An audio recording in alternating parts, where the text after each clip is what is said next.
ಎಲ್ರಿಗೂ ನಮಸ್ಕಾರ. ಇವತ್ತಿನ ವಿಡಿಯೋದಲ್ಲಿ ನಿಮ್ಮ ಮೊಬೈಲ್ನಲ್ಲೇ ಫೋನ್ಪೇ ಆ್ಯಪನ್ನು ಉಪಯೋಗಿಸ್ಕೊಂಡು ಬೆಸ್ಕಾಮ್ ವಿದ್ಯುತ್ ಬಿಲ್ಲನ್ನು ಹೇಗೆ ಪಾವತಿ ಮಾಡೋದು ಅಂತ ತೋರಿಸ್ಕೊಡ್ತೀನಿ.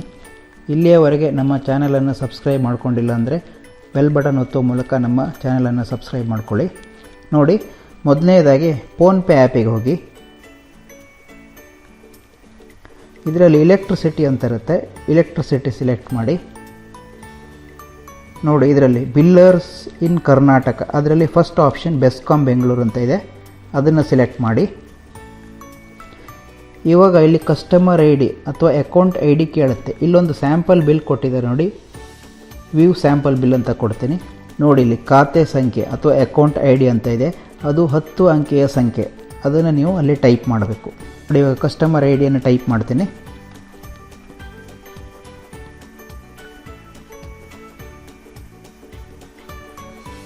ಆ ನಂತರದಲ್ಲಿ ಕನ್ಫರ್ಮ್ ಅಂತ ಕೊಡಿ.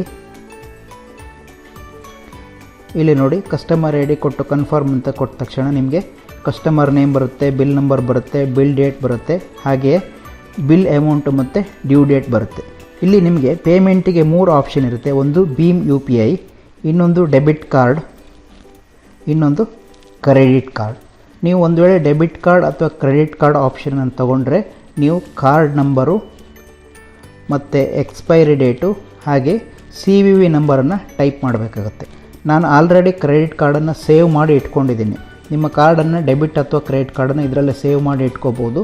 ಸೇವ್ ಮಾಡಿ ಇಟ್ಕೊಂಡ್ರೆ ಪದೇ ಪದೇ ನೀವು ಕಾರ್ಡ್ ನಂಬರನ್ನು ಹೊಡೆಯೋ ಅವಶ್ಯಕತೆ ಇರೋಲ್ಲ. ಬರೀ CVV ನಂಬರನ್ನು ಟೈಪ್ ಮಾಡಿದರೆ ಸಾಕು. CVV ನಂಬರನ್ನು ಟೈಪ್ ಮಾಡ್ತೀನಿ. CVV ನಂಬರ್ ಅಂದರೆ ನಿಮ್ಮ ಕಾರ್ಡಿನ ಹಿಂದುಗಡೆ ಇರುವಂಥ ಕೊನೆಯ 3 ಸಂಖ್ಯೆ. CVV ನಂಬರ್ ಟೈಪ್ ಮಾಡಿದ್ದೀನಿ. ಪೇ ಬಿಲ್ ಅಂತ ಕೊಡ್ತೀನಿ. ನೋಡಿ, ಪ್ರೊಸೆಸಿಂಗ್ ಯುವರ್ ಪೇಮೆಂಟ್ ಅಂತ ಬರುತ್ತೆ. ನೋಡಿ, ಈಗ ನಿಮ್ಮ ಮೊಬೈಲ್ ನಂಬರಿಗೆ ಒಂದು OTP ಬರುತ್ತೆ. ಆ OTPನೆಲ್ಲ ಟೈಪ್ ಮಾಡಬೇಕು. ಕೆಲವೊಂದರಲ್ಲಿ ಆಟೋ ರೀಡ್ ಆಪ್ಷನ್ ಇರುತ್ತೆ, ಅಂದರೆ OTPಯನ್ನು ನೀವು ಟೈಪ್ ಮಾಡೋ ಅವಶ್ಯಕತೆ ಇರಲ್ಲ, ಅದಾಗಿಯೇ ರೀಡ್ ಆಗುತ್ತೆ. ಇಲ್ಲಿ ನೋಡಿ, ನಾನು OTP ಟೈಪ್ ಮಾಡಿಲ್ಲ, ಅದಾಗಿಯೇ OTP ರೀಡ್ ಮಾಡಿಕೊಂಡಿದೆ. ನೋಡಿ, ಬಿಲ್ ಪೇಮೆಂಟ್ ಸಕ್ಸಸ್ಫುಲ್, ನಿಮ್ಮ ಬೆಸ್ಕಾಮ್ ವಿದ್ಯುತ್ ಬಿಲ್ಲು ಪೇಮೆಂಟ್ ಆಗಿದೆ ಅಂತ ಮೆಸೇಜ್ ಕೂಡಲೇ ಬರುತ್ತೆ.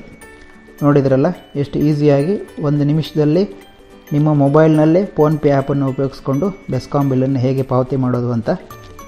ಧನ್ಯವಾದಗಳು.